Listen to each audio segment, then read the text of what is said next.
مسیح में आप सबकी सलामती हो। मेरा नाम पादरी नदीम आरिफ है और एक बार फिर चैनल कलाम ज़िंदगी से आपकी खिदमत में हाज़िर हैं ताकि कलाम खुदा को इस टूल के ज़रिए जो सोशल मीडिया का है आप तक पहुँचाया जा सके और उन बहन भाइयों तक जहां खुदा के खुदाम नहीं पहुंच सकते। सो आपसे भी दरख्वास्त है कि इस काम में आप हमारी मदद कीजिए, इसको शेयर करके, सब्सक्राइब करके, लाइक करके अपने कमेंट्स भी दीजिए। सो आज जो खुदा ने मेरे दिल में डाला कि मैं आपके साथ शेयर करूं, सो ज़बूर 141 और ये दाऊद नबी की शाम की दुआ है। इसकी 5वीं आयत लिखा है, सादक मुझे मारे तो मेहरबानी होगी, वो मुझे तंबीह करे तो गोया सर पर रोगन होगा, मेरा सर इससे इनकार ना करे, क्योंकि उनकी शरारत में भी मैं दुआ करता रहूँगा। आमीन। कलाम खुदा के वसीला हम बरकत पाएँ, खुदा की शुक्रगुजारी हो। सो प्यारे अजीज़ों, आपने सुना कि खुदा का बंदा दाऊद कहता है कि अगर सादक मुझे मारे तो मेहरबानी होगी। इससे मुराद ये नहीं कि वो मुझे जिस्मानी तौर पे मारे, खुदा का सादक का मतलब है सच्चा, बल्कि इसका मतलब ये है कि वो मेरी गलतियों की निशानदही करे, मुझे सिखाए, मुझे नसीहत करे, मुझे डांट डपट करे, तो ये उसका बड़ापन है, ये उसकी मेहरबानी है, ताकि मैं गलती करके नुकसान ना उठाऊं। सो आज हम इसका मतलब जो है वो हरगिज़ गलत लेते हैं कि कोई सादक, कोई अच्छा बंदा, खुदा का खादम जब पुरपट से, स्टेज से कोई सख्त बात करता है तो हम फौरी तौर पे उसे नोटिस करते हैं और उसका गलत आंसर रिस्पॉन्स देते हैं और मतलब गलत देते हैं। तो देखिए, खुदा का बंदा दाऊद एक कामयाब तरीन बादशाह कि यीशु मसीह को भी इब्ने दाऊद कहा गया, उसकी नस्ल से बादशाह है। वो कहता है कि अगर मुझे कोई सादक सच्चा बंदा यानी खुदा का बंदा मारे तो ये उसकी मेहरबानी है, यानी मुझे सिखाए तो ये उसका बड़ापन है। सो आज पाकिस्तान में या दुनिया में इसी वजह से ख़ासकर रूहानी तरक्की रुकी है कि रूहानी जो लोग हैं चंद एक, उनकी बात को समझने के लिए और सीखने के लिए उनसे कोई तैयार नहीं है। सो ज़रा गौर करें, मैं एक बार फिर इस बात पे ज़ोर देता हूँ कि सादक मुझे मारे तो मेहरबानी है। अगर कोई खुदा का बंदा, खुदा का सच्चा खादम आपको नसीहत करे, आपके साथ सख्ती करे, तो आप खुश हो कि ये उसकी मेहरबानी है।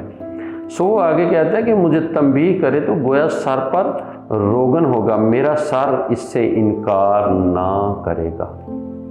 मेरी बात आप यकीनन समझ रहे हैं कि तंबीह करे मतलब कि मुझे वो सिखाए, तो ये मेरे सर पर तेल है। तेल जो है ये आप कह सकते हैं कि ये नसीहत, इसको रूह कुदस की निशानी भी कहा जाता है और इसको आप यूँ कह सकते हैं ये शिफा के लिए भी इस्तेमाल होता है और दीगर चीज़ों के लिए भी, कि ये उसका मुझ पर बड़ा एक करम होगा कि वो मुझे तंबीह कर रहा है, मुझे बुरी बात से मना कर रहा है, मुझे गलत काम से मना कर रहा है। तो कहता है कि मेरा सर इस बात से इनकार नहीं करता कि मैं हमेशा सर झुका के उसकी तंबीह को, डांट डपट को सुनूंगा और अपना सर झुकाए रखूँगा, क्योंकि वो मेरे सर पर तेल डाल रहा है, रोगन डाल रहा है। और जिसके सर पर तेल डाला जाता है, रोगन डाला जाता है, आप कभी बाइबल में उठा कर देखें कि दाऊद के सर पर तेल डाला गया, उसे मसा किया गया।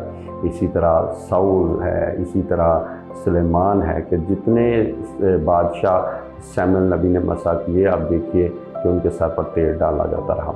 और आगे फिर वो उनके लिए दुआ करता है, क्योंकि उनकी शरारत में भी मैं दुआ करता रहूँगा। ये अपने दुश्मनों के लिए दुआ करता है खुदा का बंदा, कि जो شرارت کرنے والے ہیں، جو اس کے ساتھ غلط کرتے ہیں، وہ ان کے لیے بھی دعا کرتا ہے۔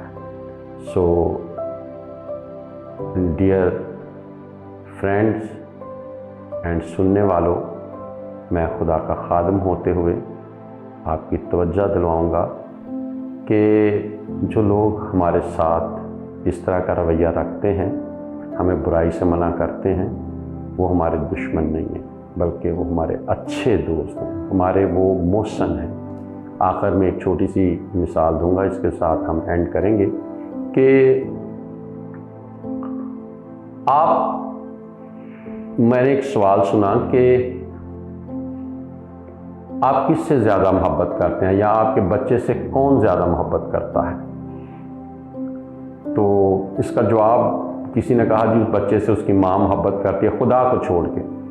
اس کا باپ محبت کرتا ہے، اس کا دوست محبت کرتا ہے، ٹیچر محبت کرتا ہے۔ لیکن اس کا جواب یہ آیا کہ جو کوئی آپ کو جانتا نہیں، آپ سے اس کا کوئی تعلق نہیں، اس کے باوجود وہ آپ کو کوئی برا کام کرتے دیکھے تو اس سے منع کرے آپ کو، وہ آپ سے محبت کرتا ہے، آپ کو وہ موت سے بچا رہا ہے، گناہ سے بچا رہا ہے۔ تو اس لیے حاصل کلام یہ ہے کہ اگر کوئی آپ کو برائی سے روکتا ہے، ٹوکتا ہے، اگر وہ خدا کا بندہ ہے اس کو بھی عزت دیں، اگر کوئی اجنبی ہے اس کا بھی احترام کریں، اگر کوئی آپ کا بھائی ہے یا آپ کا باپ ہے، ماں ہے، ان کو بھی عزت دیں۔ God bless you. خداوند آپ کو اس کو سیدھا برکت دے۔